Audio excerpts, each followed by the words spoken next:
Hello friends, आप सभी का फिर से doctor Pathak academy of advanced studies इसमें दिल से स्वागत है।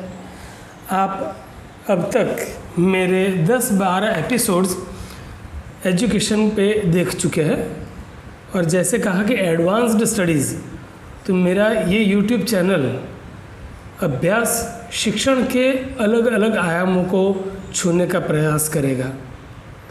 इसमें आपको स्पेशली अगर इंग्लिश की बात बोलूँ तो इसमें आपको इंग्लिश सब्जेक्ट जो है उसके हर एक आयाम, grammar, English improvement, communication skills, what is communication, generally जो इंजीनियरिंग, कंप्यूटर एप्लीकेशन, बीबीए इसमें पढ़ने में आता है communication, organisational behaviour and all this things, ये सब आपको इसमें पढ़ने मिलेगा।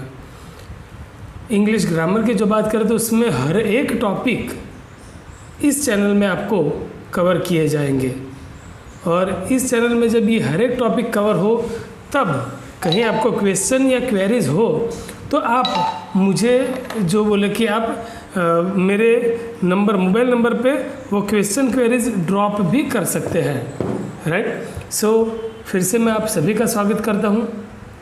आप मेरे वीडियोस देखें, ज़रूर देखें, कैसे लगते हैं उसे शेयर भी करें अपने दोस्तों के साथ। वीडियो देखने के साथ साथ जो मेरी यूट्यूब चैनल है उसको सब्सक्राइब करें। सब्सक्राइब करने के साथ बेल आइकन को प्रेस करना बिल्कुल ना भूलें और आप नोटिफिकेशंस में ऑल को भी टच कीजिएगा ताकि जो भी लेक्चर्स मैं अपलोड करता हूँ वो आपको देखने, सुनने और जानने मिले। Doctor Pathak academy of advanced studies is going to cater all the needs of the study of English language and literature. And as a part of that, today I am going to deal with one of the best poems of Indian writing in English. यानी कि जो हमारे भारत के ख्यातनाम कवि, लेखक, वो जो अंग्रेजी में लिखते हैं वो इंडियन राइटिंग इन इंग्लिश, वैसी ही एक सुंदर कविता हमारे गुरुदेव रविंद्रनाथ टैगोर जिन्होंने लिखी है, where the mind is without fear. बहुत ही मानव गरिमा का सुंदर काव्य है, मानव गरिमा को उजागर करने वाला बहुत ही सुंदर काव्य है। रविंद्रनाथ टैगोर, उनको तो तकरीबन हर एक श्रोता, अभी जो मेरे ये लेक्चर देख रहा है वो व्यूअर, दर्शक जानता ही होगा कि रविंद्रनाथ टैगोर गुरुदेव कौन है। तो उनकी ये बहुत ही बेहतरीन कविता where the mind is without fear and the head is held high, ये हम सुंदर कविता आज पढ़ेंगे और उसका रसास्वाद यानी कि लिटरेरी टेस्ट वो हम जानेंगे, उसे जानने का प्रयत्न करेंगे। बहुत ही बेहतरीन कविता है और ऐसा हम शायद कह सकते हैं कि where the mind is without fear, ये एक प्री इंडिपेंडेंट पोएम है। यानी कि जो हमारे स्वतंत्रता के पहले, यानी कि the poem was written before 1947, कि जिसके दौरान the poet sincerely urges to God to awake his fellow beings for the realization that the essential need to live in a free and united country. Free and United country. तो इतनी सुंदर कविता जहाँ पे रविंद्रनाथ टैगोर ने परम कृपालु परमात्मा को जो अर्ज की है, जो विनती की है, जो गुजारिश की है, उसके बारे में इन्होंने लिखा है। रविंद्रनाथ टैगोर, उनका जो बोले कि लिटरेरी एज जो दैट वाज 1861 टू 1941, 1941 तब तक का इनका जो बोले कि एक लिटरेरी एज रहा है। और ये रविंद्रनाथ टैगोर जो बोले कि वर्सेटाइल पर्सनालिटी, ऐसा नहीं कि he was only the literary man. Music के क्षेत्र में देखे तो रविंद्र संगीत है, right. So he was a dramatist, poet, novelist, short story writer, educationist, musical composer and even a painter. कितनी सारी कला का समन्वय कूट कूट कर हमारे गुरुदेव रविंद्रनाथ टैगोर में है। He was such a versatile personality, genius, कि जो ड्रामेटिस्ट भी थे, अच्छा ड्रामा भी लिखते थे। ही वॉज अ पोएट, और पोएट के लिए तो हमें कुछ ज़्यादा कहने की ज़रूरत नहीं है, क्योंकि as we all know that in India, अगर भारत में आप कहीं सर्च करें तो नोबेल पारितोषिक हम ये हमारी उंगली है उस पर गिन सकते हैं कि इंडिया में कितने नोबेल पारितोषिक मिले हैं। So Nobel prize for literature was given to Rabindranath Tagore for his anthology Gitanjali. तो इतने बेहतरीन कवि रह चुके हैं कि he was awarded the Nobel prize for literature in 1913। 1913 में उन्हें नोबेल प्राइज फॉर लिटरेचर इनकी ये एंथोलॉजी गीतांजलि उसके लिए दिया गया था। काव्य संग्रह है गीतांजलि, जिसमें उन्होंने लिखी हुई बेहतरीन इंस्पिरेशनल स्पिरिचुअल कविताओं का संग्रह है। तो इतनी सुंदर कविता उन्होंने लिखी है जो गीतांजलि, अर्थ अगर हम देखें गीत अंजलि, गीत अंजलि, गीतांजलि सॉन्ग ऑफरिंग्स, गीतों द्वारा अंजलि दी गई है। ये सॉन्ग ऑफरिंग्स इतना सुंदर काव्य संग्रह उन्होंने लिखा है कि इस काव्य संग्रह में द बुक कंटेन्स ट्रांसलेशन और other you can say English translation by Tagore himself of poems he had written and in Bengali language. Tagore ji ने naturally as he was from Kolkata Bengal, तो उन्होंने बंगाली भाषा में ही पोएम्स लिखी है। सो इन पोएम का तर्जुमा उन्होंने इंग्लिश में किया and it is very much natural. See perhaps in my some of the lectures, YouTube पे अगर आपने कुछ लेक्चर्स देखे होंगे उनमें मैं बहुत बार कहता हूँ कि अगर आपने अपनी मातृभाषा में मदर टंग में कोई लिटरेचर लिखा है then what will happen, that literature is limited to a certain region. एक निश्चित प्रदेश के लोग ही उसे पढ़ेंगे, एंजॉय करेंगे। So when you have written your literature in English, as will know all know, English is an international language, एक अंतर्राष्ट्रीय भाषा है। इंग्लिश विश्व के हर एक कोने में जानी जाती है, पहचानी जाती है, बोली जाती है, समझी जाती है। सो ये इंग्लिश लैंग्वेज, उसमें गुरुदेव ने इस कविता को ट्रांसलेट किया, बहुत सारी कविताओं को ट्रांसलेट किया और इस गीतांजलि में जगह दी।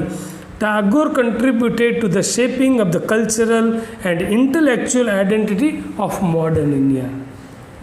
टैगोर जी ने क्या किया?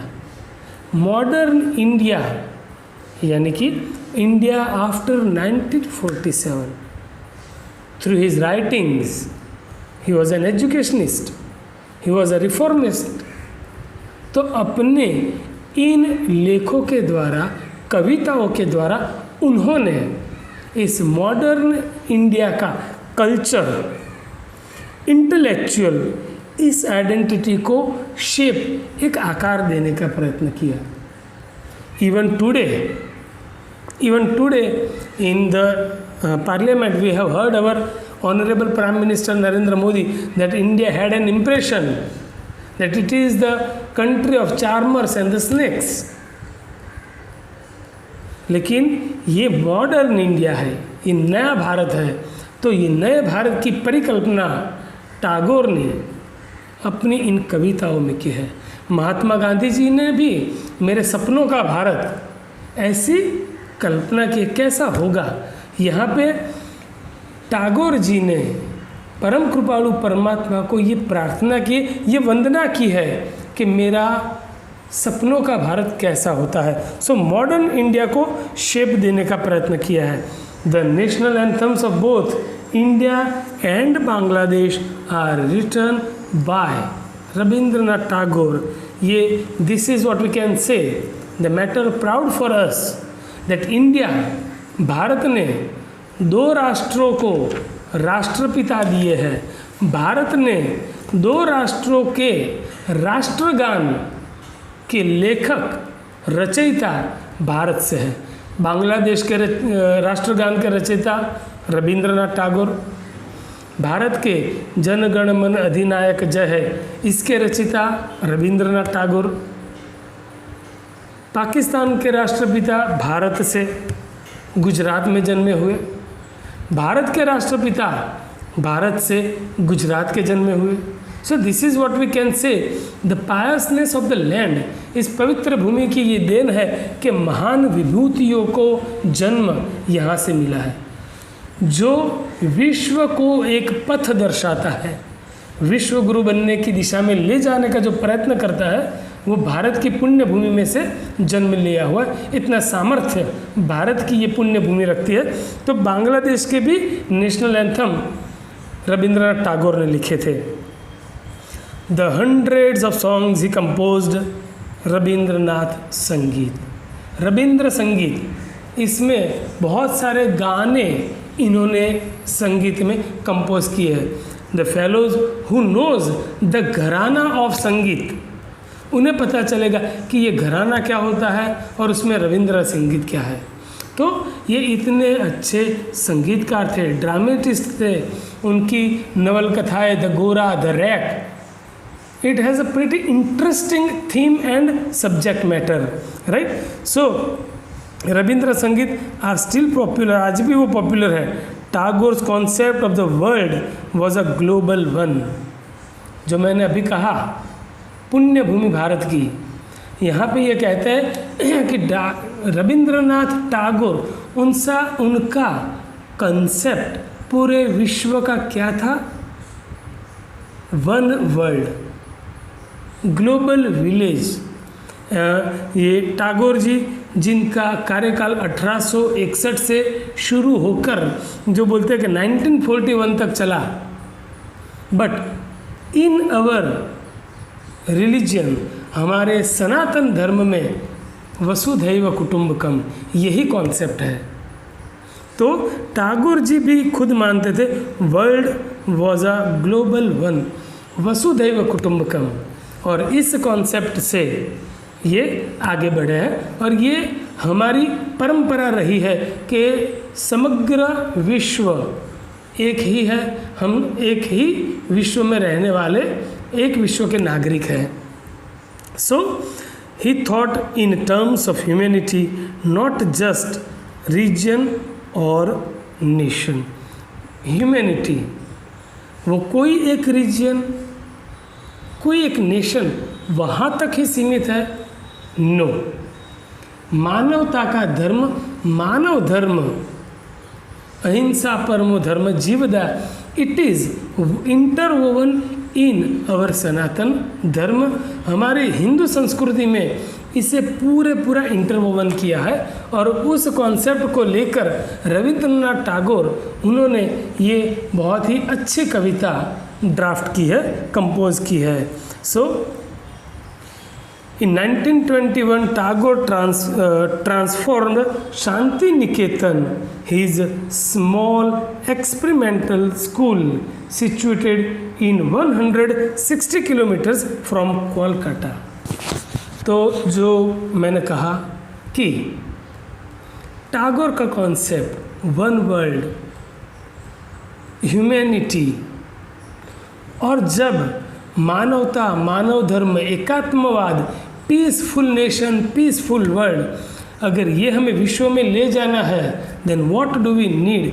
We need the support of education, academics. शिक्षा के बगैर मानव एक पशु है, we all are social animals, लेकिन अगर हमें शिक्षण नहीं मिलता, एजुकेशन नहीं मिलता, then we are wild animals. So Tagore ji ने शिक्षा के प्रचार प्रसार के लिए कोलकाता से 160 किलोमीटर से शांति निकेतन की स्थापना की, एक आश्रम जहाँ पे शिक्षण दिया जाता था। आज की पोजीशन में वो जो शांति निकेतन स्कूल है, जहाँ पे एजुकेशन, फ्रेटर्निटी, ब्रदरहुड, इन सब की भातृभावना की बातें चलती थी। आज वो एक यूनिवर्सिटी, विश्व भारती, उसमें तब्दील हो गया है। So a school is converted into विश्वविद्यालय। So such a nice person, intellectual, a genius personality. इन्होंने इतनी सुंदर कविता लिखी है, where the mind is without fear. मेरे दर्शकों को मैं बताना चाहूँगा कि मेरे कॉलेज में जब पोएट्री रिसाइटेशन का कंपटीशन जब भी होता है, तब जो भी बच्चे मेरे पास आते हैं कि सर कौन सी कविता रिसाइट करनी चाहिए, and generally I ask them to recite this poem. और जब जिन स्टूडेंट्स ने where the mind is without fear and the head is held high इतनी सुंदर कविता का गान किया है, they always stood first in their competitions. हर बार वही प्रथम क्रमांक लाते थे, right. In Gitanjali this is the poem number 35 number की कविता है गीतांजलि में, where the mind is without fear. ये कहीं पे अगर हम बोले तो दिस इज़ अ प्रेयर, एक प्रार्थना के रूप में इन्होंने लिखा था, बराबर। और आज अगर बोले तो ये कविता जो है it is vastly red and discussed poem, बराबर। और जो इन्होंने बहुत ही सुंदर तरीके से, जिसमें इन्होंने सुंदर तरीके से कहा है कि इस पोएम में humanity may rise above narrow notions of progress. He prays to God for an atmosphere of freedom and equality. इतनी सुंदर बात इन्होंने की है। सो ये where the mind is without fear by Rabindranath Tagore, जो मैंने कहा कि बहुत ही अच्छे से पढ़ी जा रही है, डिस्कस की जाए, बहुचर्चित कविता है। और जनरली इन हायर एजुकेशन जो बच्चे इंडियन राइटिंग इन इंग्लिश पढ़ते हैं, या तो इंग्लिश लैंग्वेज का स्टडी यूं ही करते हैं इन देयर एजुकेशन, उनको ये पोएम कहीं ना कहीं तो एक बार पढ़ने में आती ही है। सो ये पोएम ओरिजिनली कंपोज्ड इन बंगाली और शायद 1900 की साल में लिखी गई थी। और जो मैंने कहा कि it was under the title प्रार्थना, प्रेयर के रूप में ये पोएम लिखी गई थी। And it appeared in a volume called नैवेद्य, बंगाली में लिखी गई थी। दैट्स वाई नेचुरली कि 1901 में ये पोएम एक वॉल्यूम था, उसमें नैवेद्य नाम का उसमें कंपोज की गई थी। नैवेद्य यानी कि नैवेद्य इन गुजराती लैंग्वेज तो उसमें निवेद बोलते हैं। You see Bengali language, Marathi language and Gujarati language, अगर आप ये 3 लैंग्वेजेस सुनोगे you will find some sort of harmony in these languages. बहुत सारे अल्फाज एक से हैं, राइट। सो नैवेद्य में 1901 में छपी गई थी और बाद में इन 1911 टैगोर ने ही, गुरुदेव ने ही इसे इंग्लिश में कंपोज किया, ट्रांसलेट किया। And in the course of time poem number 35 में नोबेल विनिंग एंथोलॉजी गीतांजलि में इंडियन सोसाइटी ने लंदन में 1912 में प्रसिद्ध किया। 1912-13 दिस वाज द टाइम। उस दौरान इंडियन सोसाइटी ने इस पोएम को पब्लिश किया। So one can say when the poem was written और composed on that time we the Indians were under the British rule. Where were we? Under the British rule.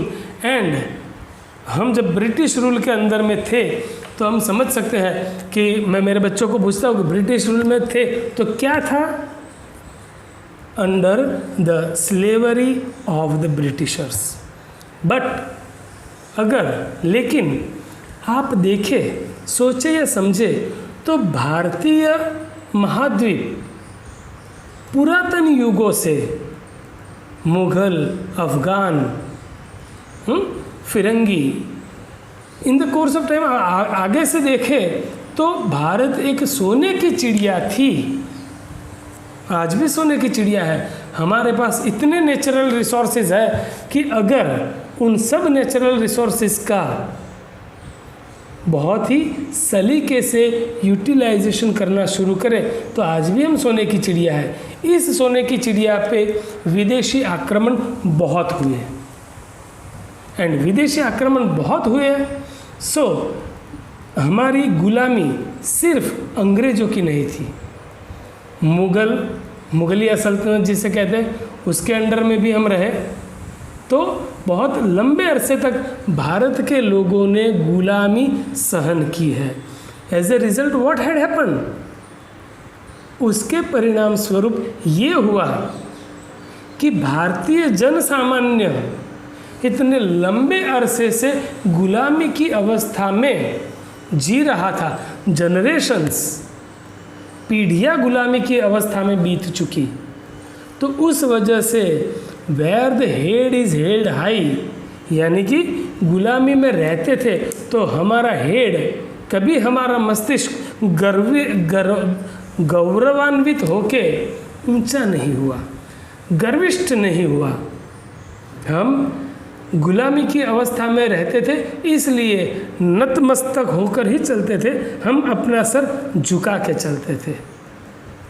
जब ये 1857 1857 जो हम बोलते हैं, उसमें जो ये विप्लव रिवॉल्यूशन हुआ और उसके अंदर दूसरे 1857 में 12 साल जोड़ दिए जाए तो उसके बाद गांधी जी का जन्म हुआ। ये मैंने जो कहा कि 1857 4 साल जोड़ दिए जाए, रविंद्रनाथ टैगोर जी का जन्म हुआ। So these are the things कि गुलामी की अवस्था में ये पैदा हुए, जिए, देखा, और तब इन हरेक हमारे भारत के महापुरुषों के दिमाग में आया कि यस, हम एक गौरवान्वित जीवन जीने के अधिकारी है।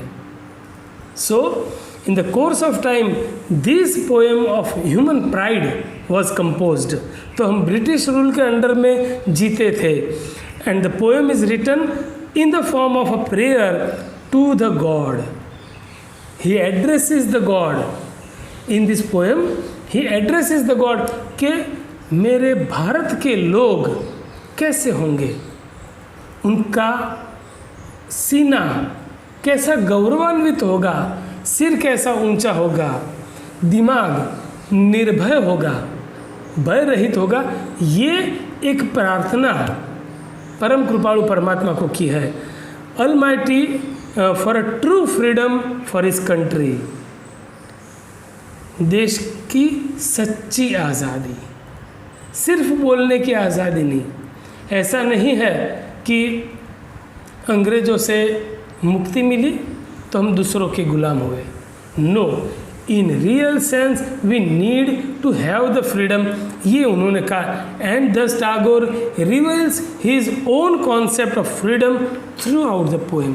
कैसी स्वतंत्रता चाहिए, कैसे स्वतंत्रता चाहिए, ये where the mind is without fear, उसमें टैगोर गुरुदेव उन्होंने बोला कि where the mind is without fear and the head is held high, where knowledge is free, where the world has not been broken up into fragments by narrow domestic walls. These first 4 lines, ये प्रथम 4 पंक्तियाँ बहुत अच्छा message देती है। क्या कहते? Where the mind is without fear and the head is held high. Mind is without fear, कोई डर नहीं है, दिमाग में सोच में कोई डर नहीं है, निर्भय सोच है। And the head is held high, और जहाँ हमारा सर्व हिमालय की चोटियों की तरह बुलंद है, हिमालय की चोटियों को ही देख रहा है, वैसे ऊंचे सिर से ऊंची नज़रों से हम बात कर सकें। वेयर नॉलेज इज़ फ्री, कैसा है कि नॉलेज इज़ फ्री, ज्ञान कैसा होना चाहिए, नॉलेज इज़ फ्री। हर एक इंसान को, हिंदुस्तान के हर एक इंसान को पढ़ाई का हक होना चाहिए। अभी जो चल रहा है, पढ़ेगा इंडिया तभी तो बढ़ेगा India, and that is very much natural. हर एक समस्या का समाधान, सुलह शिक्षण में है। If the fellow is educated, और rather we can say well educated, maturely educated, एक परिपक्व शिक्षण अभ्यास शिक्षा उन्हें मिली है, परिपक्व शिक्षा मिली है, तो पूरे हिंदुस्तान में, पूरे विश्व में कहीं पे भी कोई समस्या नहीं रहेगी। So the knowledge is free, जहाँ पे ज्ञान फ्री है। बहुत सारी स्कूल्स, मैंने नेचुरल, मैं खुद स्कूल में पढ़ा हुआ हूँ, हम सब स्कूल में पढ़े हुए हैं, तो हमने स्कूल में देखा है क्या, वॉल पे अच्छे अच्छे सूत्र लिखे हैं। शाला हमारी तीर्थ भूमि, ज्ञान गंगा जहाँ बहती। शाला हमारी क्या है, तीर्थ भूमि, ज्ञान गंगा जहाँ बहती।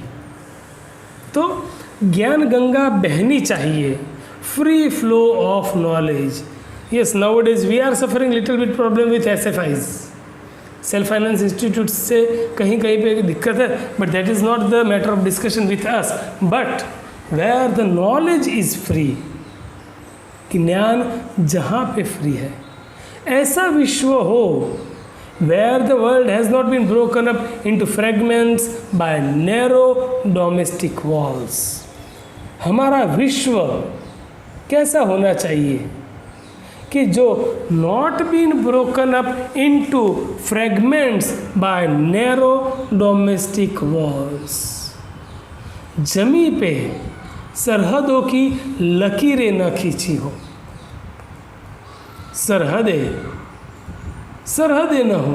इन नैरो फ्रेगमेंट्स जो है, जिसे कहते हैं कि fragments by narrow domestic wall, एक लाइन ड्रॉ कर दी गई तो वही विश्व, जमीन का वो टुकड़ा हिंदुस्तान बन गया, दूसरा पाकिस्तान बन गया। एक सुंदर लिरिक था film, I don't exactly know, हाँ, रिफ्यूजी में, सरहदें इंसानों के लिए है, राइट, पंखी नदियाँ पवन के झोंके, कोई सरहद ना इन्हें रोके। सो टैगोर जी ये चाहते हैं कि कैसा विश्व हो कि जो ये सरहदों में न बटा हो, where the mind is without fear and the head is held high.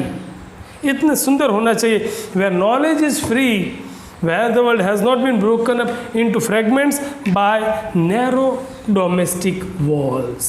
ये knowledge should be available, बहुत ही अच्छे से कहते हैं कि available to all citizen, that educational institutes should admit students of all races, religions, caste, classes, all the various regions of India and their peoples should be united instead of fighting amongst themselves for supremacy। Tagore ji चाहते हैं कि विश्व कैसा हो, तो भारत के लोग, भारत की जनता यूनाइटेड हो, एक हो, खुद की सुप्रीमसी एस्टैब्लिश करने के लिए शक्ति प्रदर्शन न हो। I am the best, we are the best, हमारा समाज सबसे आगे है, ये न हो, सब समाज एक साथ आगे है। They should fight together against a common enemy to determine their common fate. हर एक ने साथ में रहकर अपना मानवता का, शांति का, समृद्धि का, सुख चैन का जो दुश्मन है उसके खिलाफ लड़ना है। अंदर अंदर आपस में आपसी मतभेद नहीं करने हैं, आपसी मुठभेड़ नहीं करनी है, और वैसे अच्छे से यूनाइटेडली रहना है, ये चाहते हैं। बहुत बाकी की और 4 पंक्तियाँ उन्होंने की है, lines 5 to 8, where words come out from the depth of truth, where words come out from the depth of truth, where tireless striving stretches its arms towards perfection, where the clear stream of reason has not lost its way into the dreary desert sand of dead habit. So, कैसा होना चाहिए? Where the words come out from the depth of truth, जो शब्द है हम जो भी बोलेंगे from the depth of truth. In these lines, इन पंक्तियों में गुरुदेव रविंद्रनाथ टैगोर कहते हैं कि in the India of his dream, उनके सपनों का भारत, everyone should speak the truth, सत्य बोलना चाहिए। One should insist on truth, सच्चाई पे कायम रहना चाहिए। No person should lie for his own advantage, खुद का कोई फायदा होता है तो इन स्वार्थ के आयामों में खुद के फायदे के लिए झूठ न बोले। Words should come out from the depth of truth, सच्चाई की गहराइयों में से शब्द निकलने चाहिए।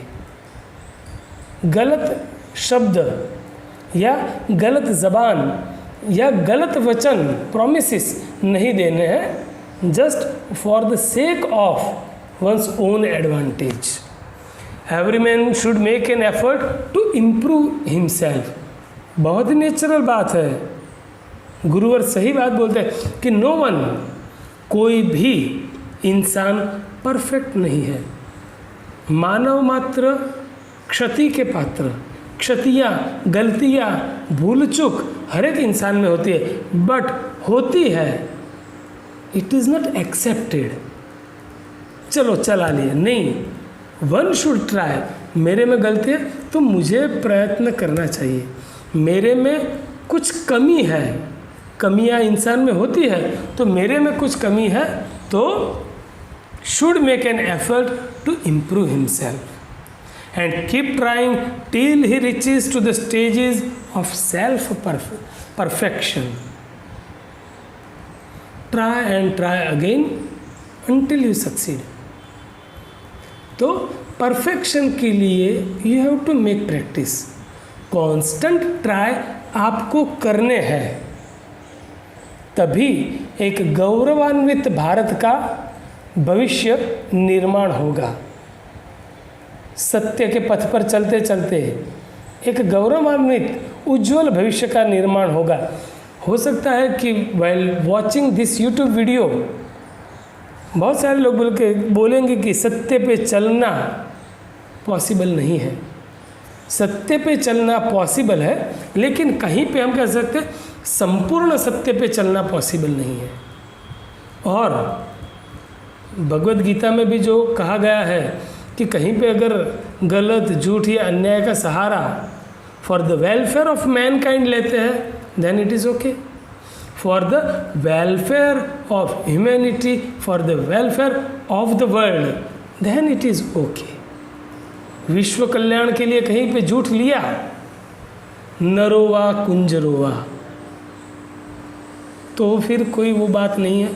लेकिन यहाँ पे ये कहा जाए कि one should try, keep trying till he reaches a stage of self perfection. Next he imagines फिर कहते हैं क्या कि the reason to be unsullied stream of water through which one can progress easily and without encountering too many obstacles. अस्खलित बह रहा है जो झरना, ऐसा होना चाहिए जहाँ पे कोई ऑब्स्टेकल नहीं है। आपके वर्ड्स, आपकी सच्चाई कोई ऑब्स्टेकल के बगैर ल्यूसिडिटी, प्रवाहिता से बहती रहे। ऑन द अदर हैंड, दूसरी तरफ अगर वो देखे तो जो कहते हैं कि where the clear stream of reason has not lost its way into the dreary desert sand of dead habit, जहाँ पे कि वो कहते हैं कि habit to be a desert. He imagines habit to be a desert. The stream of reason seems to him to be lost in the sand of habit. कहीं पे भी reasons, doubts, questions ये ज़्यादातर नहीं होने चाहिए। और वो कब नहीं होंगे?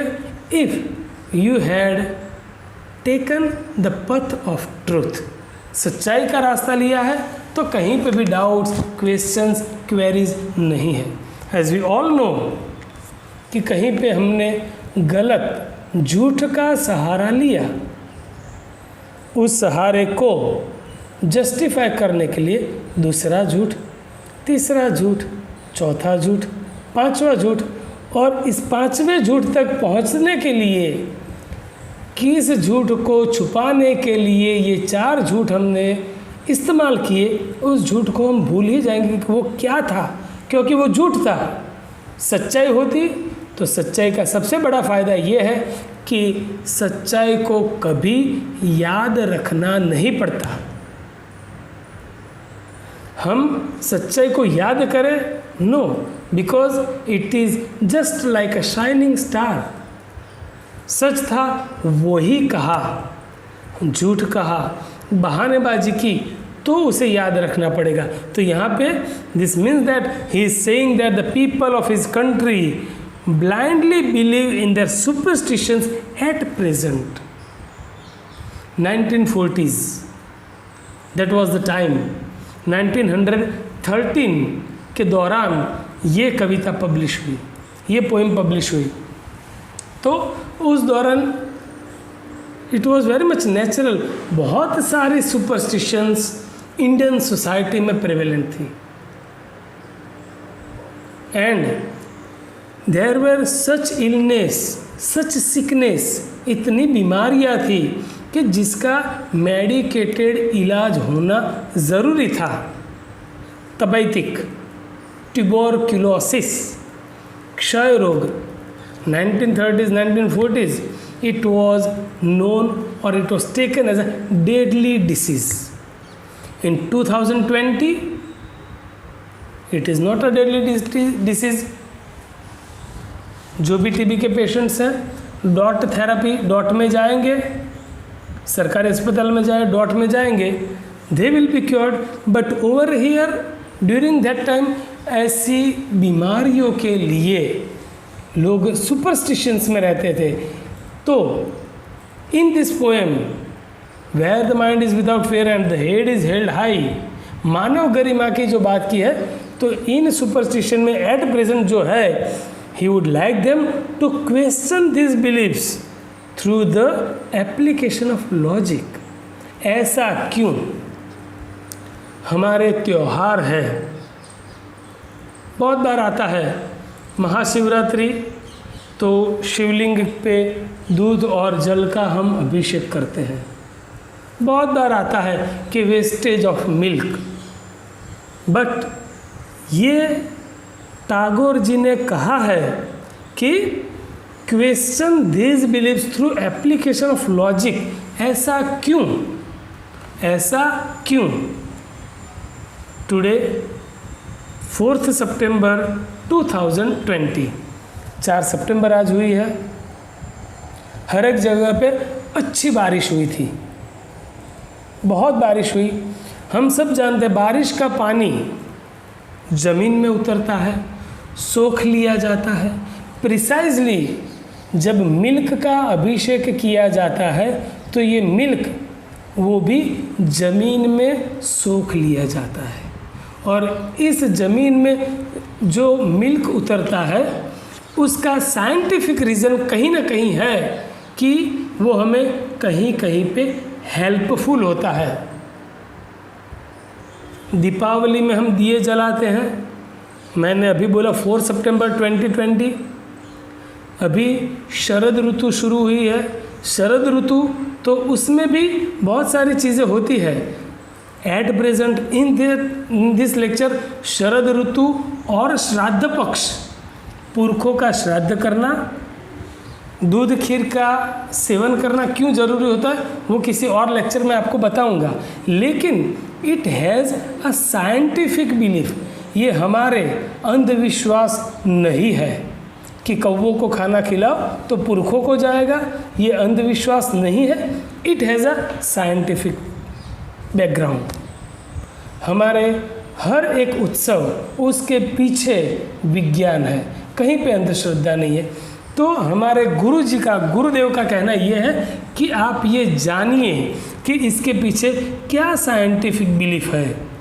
ऐसा नहीं है कि ये अननेसेसरी ऐसे ही चलते हैं, राइट। सो साइंटिफिक रीजंस होते हैं, and for the scientific reasons once again इन वैज्ञानिक कार्य कारणों के लिए फिर से इस पोएम में गुरुदेव फिर से कहते हैं, where the mind is led forward by thee सर्वनाम प्रोनाउन जो इंग्लिश में है I, we, you, he, she, it, they. For God परम कृपाणु परमात्मा के लिए जो सर्वनाम है वो THEE धी का इस्तेमाल किया जाता है। So where the mind is led forward by thee into ever widening thought and action, यानी कि where the mind is led by thee, हमारा दिमाग आपके द्वारा संचालित हो, हमारा दिमाग आपके द्वारा मार्गदर्शित हो, हमें आप रास्ता दिखाए into ever widening thought and action. हमारे थॉट्स, हमारी सोच, हमारी एक्शन, हमारी कार्य प्रणाली, हम जो काम करते हैं वो सब into that heaven of freedom, into that heaven of freedom my father let my country awake. तो उस स्वतंत्रता के स्वर्ग में, उस स्वतंत्रता के जन्नत में my father let my country awake, my father यानी कि हे परम कृपाणु परमात्मा, मेरे इस देश को, मेरे राष्ट्र को उस दिशा में जागृत कीजिए। सो इन दिस लास्ट 4 लाइन उन्होंने बहुत अच्छे से कहा है कि ही डायरेक्टली, गुरुदेव सीधा संवाद भगवान से करते हैं, प्रार्थना है सीधा भगवान से संवाद करते हैं कि he wants his countryman to led by thee, by him, भगवान के द्वारा देश के समग्र जनता को, देश के जनता को ये मार्गदर्शित करे, and so that they broaden the horizon of both their thoughts and action. एक संकुचित विचार शैली में न रहे, एक संकुचित क्रिया शैली में न रहे और उनका विकास हो, डेवलप हो, थॉट्स एंड एक्शन दोनों में। If they were to do so, if they were to do so, then India would transformed into heaven। मेरे सपनों का भारत तभी साकार होगा। Where the mind is without fear and the head is held high। इतनी सुंदर कविता जो है कि फिर से उसे मतलब सुनना चाहिए तो देखना चाहिए कि बहुत अच्छे से कहते हैं Guruvar, where the mind is without fear and the head is held high, where knowledge is free, where the world has not been broken up into fragments by narrow domestic walls, where words come out from the depth of the truth, where tireless striving stretches its arms towards perfection, where the clear stream of reason has not lost its way into the dreary desert sand of the dead habit, where the mind is led forward by thee into ever widening thought and action. Into that heaven of freedom, my Father, let my country awake. So, इतनी सुंदर कविता हमने आज पढ़ी, literary test उसका हमने लिया और इस एपिसोड को यहीं पे विराम देता हूँ। In the very next episode और एक बहुत ही सुंदर कविता, poem by Robert Frost. Woods are lovely dark and deep and miles to go before I sleep, I have promises to keep and miles to go before I sleep. बहुत ही सुंदर कविता है। इसके बारे में, यानी कि इस कविता में जो मेरे बहुत सारे दूसरे लेक्चर्स आने वाले हैं, goal setting and how to achieve it, Robert Frost ने इस कविता के जरिए लक्ष्य को कैसे प्राप्त कर सकते हैं उसे बहुत ही सुंदर तरीके से बताया है। सो इस कविता, फ्रॉस्ट की इस कविता का स्टॉपिंग बाय वुड्स का रसास्वाद चखने के लिए नेक्स्ट एपिसोड देखना न भूले। नेक्स्ट एपिसोड देखने के लिए doctor Pathak's academy of advanced studies उसे सब्सक्राइब करें। बहुत सारे ऐसे मेरे दर्शक हैं, मैंने देखा है कि जो मेरे वीडियोस काफ़ी चाव से देखते हैं, लेकिन मेरे प्यारे दर्शकों, वीडियो को चाव से देखने के साथ साथ प्लीज़ चैनल को सब्सक्राइब करें, बेल आइकन को प्रेस करें, नोटिफिकेशन में ऑल को एक्टिवेट करें ताकि आपको ऐसी अच्छी अच्छी कविताएं, लिटरेरी पीसेस, किताबें, इन सब के बारे में जानने मिले और बच्चों को, स्टूडेंट्स को English language, English grammar, spoken English, ये सब पढ़ने का एक ऑनलाइन यूट्यूब के ज़रिए मुफ्त में एक माध्यम आपको मिल सके, यही मेरा प्रयत्न है। इसमें आप हमें सपोर्ट करें, इसके लिए शुक्रिया। Thank you.